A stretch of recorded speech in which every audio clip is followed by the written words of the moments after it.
Assalamu alaikum everyone. I'm Saman Aleem and today I'm here with my new video. I gave an overview of PPC in my previous video and I'm back with the part 2 of the video. So let's start. जैसा कि मैंने आपको PPC के बारे में बताया कि मैं आपको अभी इसका ओवरव्यू दे रही हूँ, तो ये एक ही वीडियो में तो कवर नहीं हो पाएगा। अगर आपको मेरी प्रीवियस वीडियो याद है कि मैंने उसमें क्या क्या चीज़ें आपको बताई थी कि आपने पीपीसी डे 1 से ही जो है वो स्टार्ट कर देनी है। सेकंड आपकी लिस्टिंग थी, आपके बुलेट पॉइंट्स थे, आपकी रेलिवेंसी थी, ये चीज़ें आपने अपने माइंड में रखनी है, इनको भूलना नहीं है। नई वीडियो की तरफ जाने से पहले थोड़ा सा प्रीवियस का जो 3 चीज़ें मैंने अहम बताई थी उनको दोबारा से मैं रिवाइज़ करूं कि आपने लिस्टिंग, अपने इमेज, अपनी प्राइस और अपना जो ब्रेक इवन का मैंने कहा था उन चीज़ों को दोबारा से ज़रूर देखना है। आपके कीवर्ड्स, आपकी रेलिवेंसी, ये चीज़ें भूलना नहीं है आपने। फिर हम नई वीडियो के बारे में बात करते हैं। हमने ऑटो की 3 कंपेन्स एक जैसी जो थी वो सजेस्टेड बिड के ऊपर जो है वो हमने रन की हैं और हमने उनका $10 का जो था वो अपना बजट भी रखा है। जैसा कि हम ये कर चुके हैं और हमने 1 वीक टू 10 डेज़ तक जो है उसे चलने दिया, हमने उसे रोका नहीं है। अब हमने ये देखना है कि हमने 10 डे तक जो चलने दिया इस ऑटो कंपेन को, तो हमने अब इसमें क्या चीज़ है जो डेली चेक करनी है। आपने अपनी जो तीनों कंपेन्स चलाई हैं, आप उन तीनों में बार बार जाएंगे। अब वहाँ पर जब आपने जाना है वन बाय वन आपने तीनों में जाना है, तो वहाँ पर ऐड ग्रुप होगा। अब आपने उस ऐड ग्रुप को क्लिक करना है। अब आपको वहाँ पे नज़र आएगा कि आपके लेफ़्ट टॉप के ऊपर टारगेटिंग लिखा होगा। अब ये जो टारगेटिंग है, यहाँ पर भी आपको 4 ऑप्शन नज़र आ रही होंगी। आपने उन 4 ऑप्शंस को अच्छी तरह से देखना है। ये जो चारों ऑप्शंस हैं ये क्या हैं? ये क्लोज मैच हैं, लूज मैच हैं, सब्स्टिट्यूट और कॉम्प्लीमेंट। ये 4 जो हैं ये चीज़ें आपको वहाँ पर नज़र आ रही होंगी। आपने क्लोज मैच और लूज मैच की जो सजेस्टेड बिड है उसको दिन में 1 दफ़ा या 2 दफ़ा लाजमी चेक करना है और चेक करके फिर आपने उस पर सजेस्टेड क्लिक जो है वो लाजमी करना है, क्योंकि सम टाइम आपकी जो सजेस्टेड बिड है ये कभी ज़्यादा हो जाती है, कभी कम हो जाती है। जैसे कि अमेज़ॉन जो है वो इनमें बिड्स में चेंजिंग करता रहता है, तो इस वजह से आपने, जैसे मैंने बताया, 10 डेज़ टू 1 वीक आपने इसको चलते रहने देना है और इन दोनों बिड्स को आपने लाजमी चेक करना है। अब जब 10 दिन आपने सिर्फ यही काम करना है कि अपनी लूज़ मैच और अपनी क्लोज़ मैच वाली सजेस्टेड बिट्स को आपने चेक किया, आपने क्लिक किया, अप्लाई किया। 10 दिन तक सिर्फ यही काम आपने करना है। उसके बाद अब आपने क्या करना है, 10 दिन के बाद का जो काम है, अब आप अपनी कंपेन के अंदर जाएंगे। जैसे ही आप अपनी कंपेन को क्लिक करते हैं, अब जब आप अपनी कंपेन में चले गए हैं तो अब आपने प्लेसमेंट में जाना है। जैसे कि हम पहले ऐड ग्रुप में गए थे, बट अब हम लोगों ने ऐड ग्रुप में नहीं जाना। अब हम लोगों ने लेफ़्ट साइड पे ही बट प्लेसमेंट में जाना है। अब हमारा वहाँ पे काम शुरू होता है। अब आपने क्या करना है कि आपने प्लेसमेंट के अंदर जाना है। वहाँ पर आपको 3 ऑप्शंस नज़र आएंगी। एक होगा टॉप ऑफ सर्च, एक होगा आपका प्रोडक्ट का पेज, और जो तीसरा ऑप्शन है ना वो आपकी अदर रिसर्च रिज़ल्ट की ऑप्शन आपको दे रहे होंगे। अब आपने क्या करना है कि टॉप ऑफ पेज को आपने, वहाँ पर आपको परसेंटेज दी होगी और ख़ाली जगह छोड़ी होगी, आपने उसको 25% जो है वो वहाँ पे आपने सेलेक्ट कर लेना है। अब जो दूसरा प्रोडक्ट पेज है उस पर भी आपने 25% जो है वो वहाँ पर आपने सेलेक्ट कर लेना है। अब बात ये आती है कि हम ये काम क्यों कर रहे हैं। तो हम ये इसलिए करते हैं कि हमने अपनी बिड लगाई है और बिड पे हम लोगों ने अपना बजट जो है वो लगाया है, और हमने जो सजेस्टेड बिड रन की हुई है और जिनकी वजह से अमेज़ॉन हमारे प्रोडक्ट को फर्स्ट पेज पे शो करता है। जैसे कि 4 स्पॉन्सर ऐड वो दिखाता है, तो वो बड़े अहम होते हैं। तो हम भी वहाँ पर अपना प्रोडक्ट शो करवाने के लिए ये सारी तैयारी कर रहे हैं। फॉर एग्ज़ाम्पल कि हमने अपनी जो सजेस्टेड बिड है वो हमने £1 रखी है या फिर हमने $1 रखी है।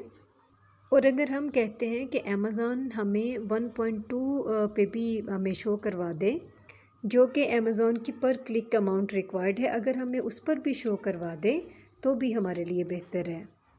लेकिन अगर वो हमें इससे ज़्यादा रेंज में दिखाता है, जैसे 1.2 हो गया, 6 हो गया या 3.0 हो गया, तो फिर ये जो होता है ये हमारी रेंज से काफ़ी बड़ी चीज़ होती है। तो फिर हम उसको कहते हैं कि यहाँ पर हमें वो जो है वो शो ना करवाए, इस बजट पे ना करवाए।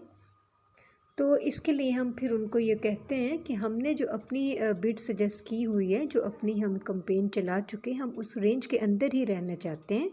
उससे ज़्यादा का बजट जो है वो हम फिर अफोर्ड नहीं करेंगे और ना हम उस पर अमेज़ॉन को अपनी जो है वो बिड जो है वो लगाने देते हैं। क्योंकि जब हमने ऑलरेडी अपनी कैंपेन्स को क्रिएट किया था, तो हमने जो डायनामिक बेड स्ट्रेटजी को यूज़ किया था, वो हमने डाउन ओनली जो थी वो चूज़ की थी। डाउन ओनली क्या होता है? डायनामिक जो बेड स्ट्रेटजी होता है उसमें डाउन ओनली क्या होता है? आपकी जो बिड आप अमेज़ॉन पे रख रहे हैं, उसका मकसद ही ये होता है कि आपने जो अपनी रेंज एक रख ली है, अगर उस रेंज के ऊपर स्पॉन्सर्ड चल रहे हैं तो अमेज़ॉन आपको वहाँ पर शो ना करवाए। इस स्ट्रेटजी को हम जब यूज़ करते हैं तो हम इसी वजह से करते हैं। तो आपने याद रखना है कि डाउन ओनली क्या है और हम ये जो स्ट्रेटजी है इसकी ये क्यों हम यूज़ करते हैं। उस रेंज के अंदर रहकर और उससे कम में हम पे करेंगे, उससे ज़्यादा हम पे नहीं करेंगे। क्योंकि हम लोगों ने देखिए अगर अपना प्रोडक्ट लेकर जाना है तो हम सब ये चाहते हैं कि वो रैंक करे और वो फर्स्ट पेज पे शो हो, बट उसके लिए भी हम लोगों ने स्टेप बाय स्टेप चलना है, एकदम से एक बड़ी छलांग हमने नहीं लगानी। तो ये जो स्ट्रेटजीज़ मैं आप लोगों को इसमें सिखा रही हूँ, इनको आपने बहुत ज़्यादा अपने माइंड में रखना है। सिर्फ इसी मकसद के लिए हम लोग क्या करते हैं कि टॉप ऑफ सर्च को और प्रोडक्ट पेज को 25% पे जाके सिलेक्ट कर देते हैं, सिर्फ इस वजह से, ताकि हमें बहुत ज़्यादा पे ना करना पड़े। अब आपका जबकि मैंने बताया था आफ्टर 10 डेज़ टू 1 वीक आपने इसके रिज़ल्ट को देखना है। तो अब ये टाइम आएगा कि आपने देखना है कि आपके पास कौन सा रिज़ल्ट जो है वो बहुत अच्छा आ रहा है। तो उसके लिए हम क्या करते हैं कि हम दोबारा जो ऑटो कैंपेन है, ऑटो जो मैंने आपको बताया था, आप वहाँ पे पहले पेज पे जाएंगे तो वहाँ पर ही हम दोबारा से जाते हैं। उसके लिए हम क्या करते हैं कि हम ऐड ग्रुप में जाते हैं, टारगेटिंग में जाते हैं और फिर वहाँ पर वही 4 ऑप्शंस हैं जो हम लोगों ने पहले भी चारों चेक की थी। वही close match, loose match, substitute और कॉम्प्लीमेंट, ये चारों आपको वहाँ पे नज़र आ रही हैं, जैसे मैं पहले भी इनको बयान कर चुकी हूँ आपको। तो आपने इन चारों को फिर से देखना है। अब इन चारों में से किसका रिज़ल्ट आपके पास अच्छा आ रहा है, तो ये आपने लाजमी देखना है। अब आपने यहाँ आना है ना, तो आपकी जो कैंपेन का पीरियड है वो आपने लाइफ टाइम सेलेक्ट करना है, वहाँ पर होगा आपके पास। तो मैं आगे आपको प्रैक्टिकली भी करके ये सारा दिखाऊंगी। तो आपने लाइफ टाइम का जो पीरियड है उसको सिलेक्ट करना है। इन चारों का रिज़ल्ट देखने के चारों में से किसका सबसे अच्छा आपको जो रिज़ल्ट है वो शो हो रहा है। अच्छा, अब आपको यहाँ पर एक CTR की ऑप्शन भी नज़र आ रही होगी। अब CTR क्या होता है? Click through rate. ये भी आपने चेक करना है। CTR ये होता है कि अमेज़ॉन ने कितनी दफ़ा आपके इम्प्रेशन जो हैं वो दिखाए हैं। अमेज़ॉन के प्रोडक्ट जो पेज है उसके ऊपर उन्होंने कितनी दफ़ा जो है ये आपका प्रोडक्ट जो है वो शो करवाया है, ये CTR में आपको नज़र आता है।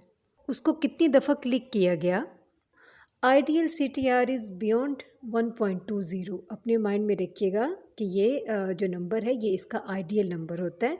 ये भी आपको उसी पेज पे जो है वो नज़र आ रहा होगा। अब आपने इसी तरह से इन चारों का अकॉस्ट जो है वो चेक करना है। अकॉस्ट क्या होता है उसके बारे में भी मैं डिटेल से आपको बताऊंगी। कुछ लोग इसको अकॉस्ट भी पढ़ते हैं, कुछ अकॉस्ट भी पढ़ते हैं। तो आप इसको किसी तरह भी प्रोनाउंस करें, बस आपको इसका पता होना चाहिए कि यही सबसे बड़ी चीज़ है PPC में। इसको भी मैं आगे इंशाल्लाह डिटेल में आपको जो है वो बताऊँगी। अब आप चाहे तो प्लेसमेंट में जाएं, चाहे तो आप टारगेटिंग में जाएं, या फिर आप मेन कैंपेन में जाएं। कहीं पे भी आपने कॉलम सेलेक्ट करने के लिए कॉलम पे क्लिक करना है। कस्टमर कॉलम्स पे जब आप क्लिक करते हैं तो उसके अंदर जो कॉज का ऑप्शन होता है वो आपको नज़र आता है। CTR का भी वहीं पे आपको ऑप्शन नज़र आता है।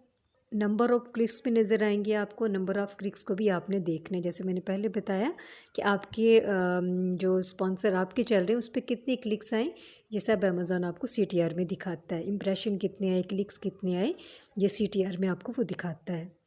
ये चीज़ें बहुत ज़्यादा अहम हैं जो आपने बार बार चेक करनी होती हैं। दिन में 1 दफ़ा कर लें या 2 दफ़ा कर लें, ये आपने लाजमी चेक करनी है। अब जो ए कॉस्ट होता है ये क्या है, ये किसको रिप्रेजेंट करता है? तो average cost of sale. A cost क्या होता है? ये किसको रिप्रेजेंट कर रहा है? Average cost of sale. ये बहुत ही ज़्यादा अहम होता है, हमने इसका बहुत ज़्यादा ख्याल करना होता है। किसी भी कंपेन को जज करने का सबसे बेहतरीन तरीका यही होता है।